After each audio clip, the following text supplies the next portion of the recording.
Go fly a kite to supersize your business. What the heck? How can flying a kite help me grow and build my business?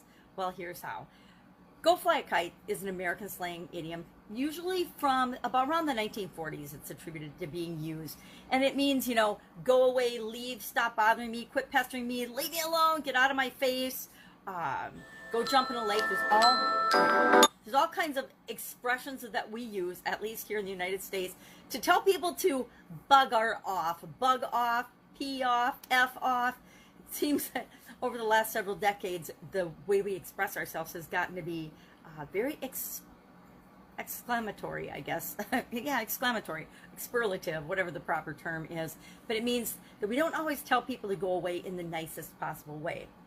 Now, there are times that we want people to go away from our business and leave us alone. As we're trying to build and grow our business, we don't want certain types of people involved in our business. Sometimes when we're first getting started, and even when we've been in business for a while, we attract the wrong type of customers to us.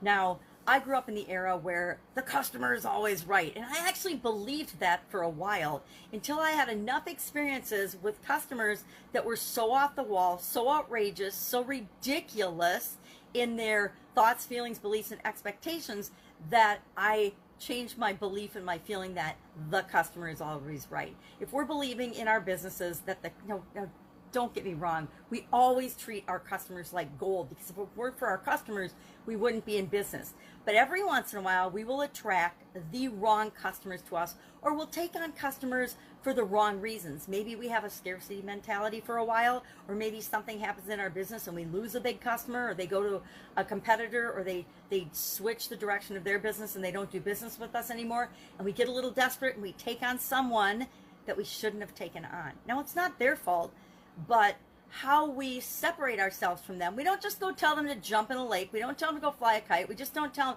hey, bye-bye, we're firing you as a customer. We're not going to deal with you anymore. You can do that, but that's like burning bridges or burning the boats. You might want to do that, but you might not, because you never know down the road when things might change, and they might be your ideal customer. They might be the perfect person that you want to work with. So whenever we let a client or a customer go, we want to do it in a way that is win-win for both of us, right? So whenever I've let a customer go and a client go, and I have learned to not fire, but fire bad clients, right? Or clients, they're not bad, nobody's bad, but clients that aren't a perfect fit for me and my organization, what I'm trying to create in the world. And I do that by finding them someone that's better suited to meet their needs, solve their problems, and serve them. You don't have to do that. That's going above and beyond. But why would you want to burn a bridge and get rid of somebody? And there's always a good way to do it and a bad way to do it. We could do a whole workshop on how to let customers go, knowing that they're not always the right one for you.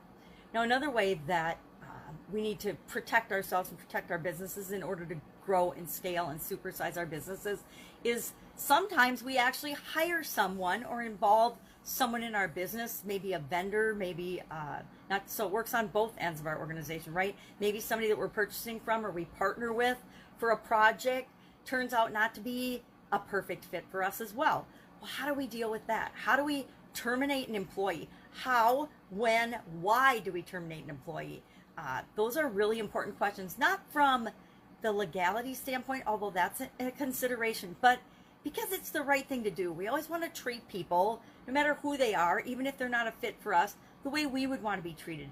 If you had somebody you were doing business with, or if you had an organization you were working for, and you just got fired out of the blue, now this is like a bad example because millions of people have just gotten let go out of the blue due to COVID-19, and that's totally different, right? When something you know happens that's outside of everyone's control, I don't think it stings or hurts as much as when you're terminated for reasons that feel more personal than work related. So if somebody is doing their job and they're doing a good job, you have to remember to separate personalities and characteristics from the skill set and the job that people are actually doing.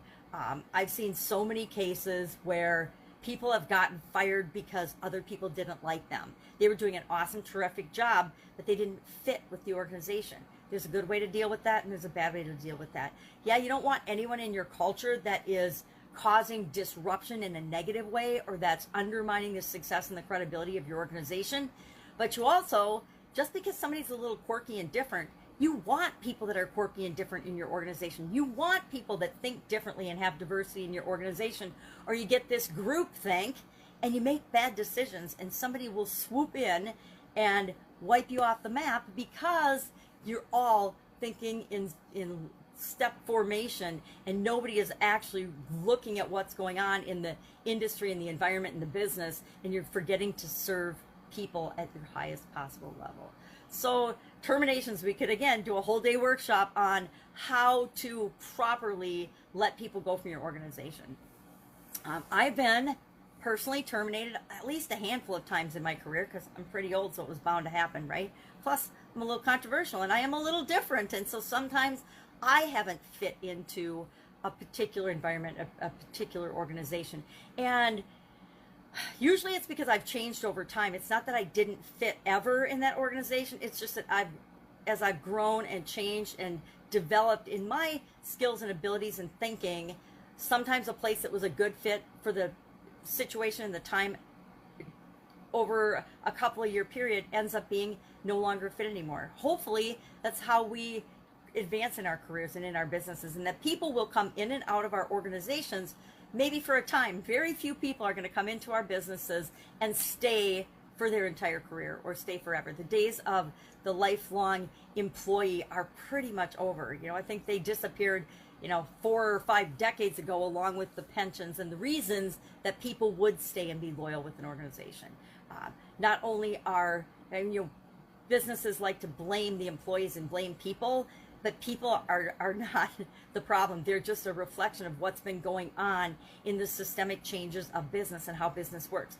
Once businesses weren't loyal and didn't support and nurture and add value to people anymore, they started to move from organization to organization. I was a perfect example of that. Grew up in a time when, that whole education system was still teaching us, go to college, get a degree and then get a good job and work there for 30 years and get a gold watch. Well, that paradigm had changed decades before I went to college and got my degree. And I think at the time I graduated from college, they said the average employer, the average person would have 12 different jobs and careers in their lifetime. And I am definitely an example of that. I think I've had like 27 different businesses that I've been involved in. And lost track of how many jobs I've had. I'll have to count that up one time and just remember, because it's been well over 12 different jobs and employment situations I had in my career.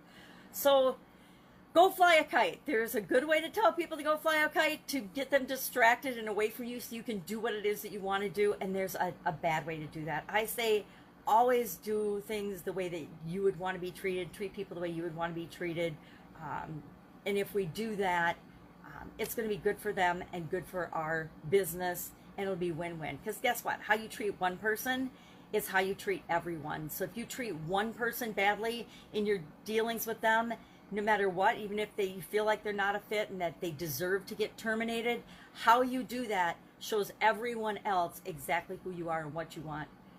Whether you want them to see that or not, it shows who you are in your organization. That's it. I would love to know your experience with getting people to bugger off, however you say it, wherever you're from. Share those in the comments below, because I think it would be fun to have a whole big list of the different ways to get people to go away or leave you alone. That's it. Have a fantastic day. I'll be with you tomorrow with another interesting idiom. What does it mean? Where does it come from? And how might you use it to grow and build and scale your business right now? Take care.